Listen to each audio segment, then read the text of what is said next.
Hey guys, I'm back without my little furry co-host today with another attempt at a new high blitz rating. Paired against another 2200, and we have a Queen's Gambit declined. I'm going to play the exchange variation, and I recently saw in the Lichess database, while looking for ideas in this opening, an interesting tactic. So hopefully it'll come up. Basically, when black... Okay. It might, I don't think it quite works here, but sometimes the black dark squared bishop will be on e7, and you're able to go bishop f4 in that case, because if knight h5, there's the shot knight takes d5. When c takes d5, loses the queen to bishop c7. Bishop f4 here, I'm not sure about, so I'm just going to go bishop h4.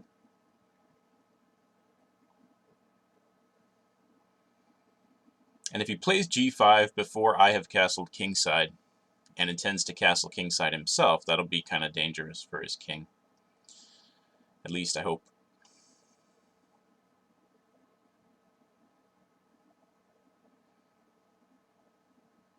Okay, let's put this bishop on d3. Gonna have to play a little faster. Talking tends to make me slow down. And the reason that I was looking for ideas here is because I have been playing bishop takes f6 a lot, and just kind of dealing with having given my opponent the two bishops, because I don't like the lines in which black gets to play knight e4. But I'm going to have to find a more normal way to deal with things. Okay, what are we doing here? Knight f3, not a huge fan of, because I want to maybe be able to play f3 later, so I want the g3 pawn protected. I'm going to put the knight on e2. And I'm going to try to play b4 and then b5.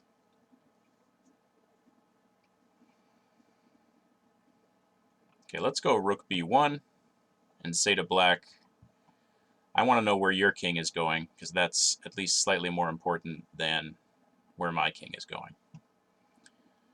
Alright, I could play bishop f5 here and trade light squared bishops and maybe end up with the f5 square from my queen. Let's do that, actually.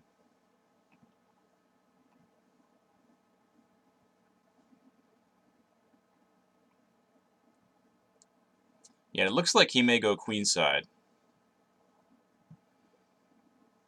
which means my a3, b4 idea kind of goes up in strength. Gotta play faster, though. I shouldn't be behind on the clock at this point. Probably knowing the opening better than my opponent.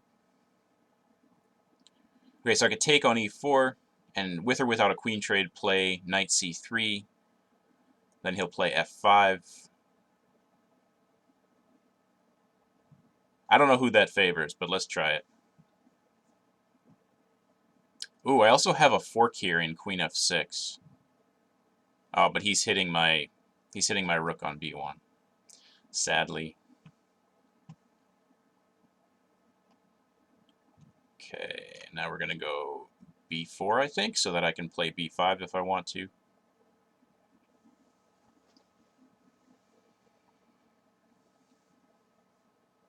He goes king f7. Okay, I think I'm going to go king e2 because I like my rook being on the h-file. But I want my rooks to be connected so that I can get them to either side of the board if necessary. Alright, we're going to go a4 so that after b5 there isn't just a capture on a3. And then we are going to start moving pawns onto light squares. Is he going to play f4, takes? Not super worried about that. I think my queenside breakthrough will be more dangerous. Okay, if I take on c6 and he takes with the rook, it's a little bit annoying. So I'm going to put this rook on c1. Although he has bishop a3 now, doesn't he? And if rook c2...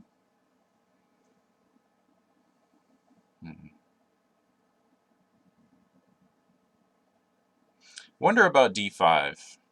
Just putting more pawns on light squares and planning to put my knight onto the c4 square. Let's try that. It may turn out that this d5 pawn is a weakness, but I think I've got to get better about creating outposts for my knights.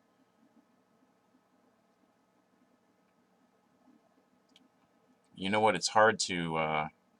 No, I think I have time to do this. I go knight d1. If he puts something on the d file,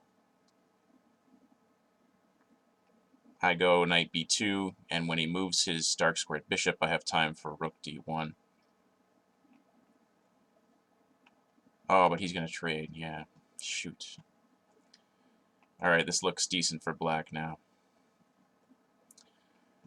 Darn it. Okay, let's go a5.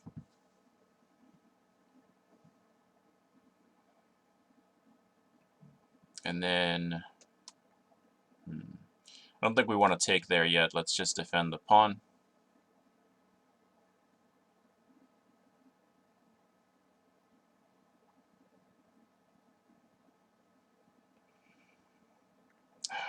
Problem is, he can stick his king on e5.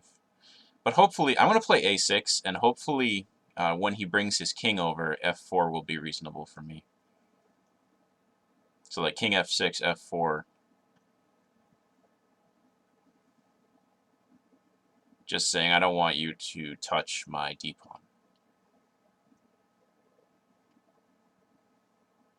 And if he does that, he fixes my pawn structure for me. He still has a protected passed pawn, but if I can ever get the pawn on a7, that will not be good for black. Okay, this... Alright, at least he's not attacking the d-pawn enough times to do anything right now. I'm going to play f4, and if he takes, I'm going to take back with my g-pawn, and he can't come forward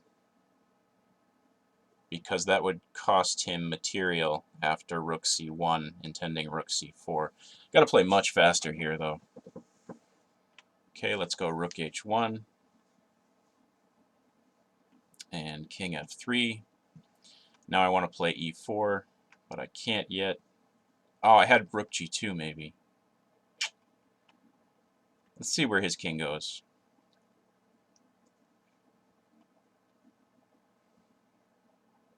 I have a feeling that this trade of pawns will favor white. Let's hope I'm not dead wrong.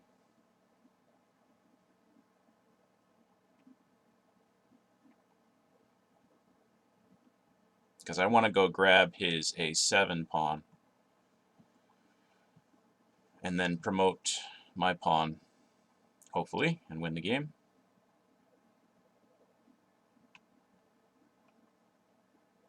Okay, we're going to threaten to take this guy with check.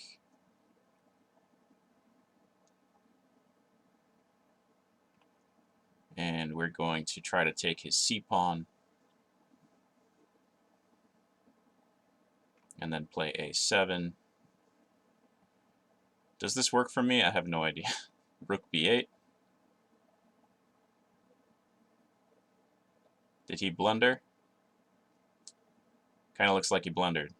Alright, so now I got to win the game with 38 seconds. We'll take here with check. And then we'll go here. And now I have two rooks. And I am going to just get these pawns off the board. And then come around to his pawn. And advance my king.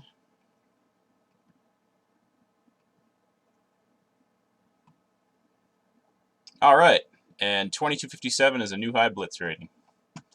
That's cool. Alright, thank you for watching.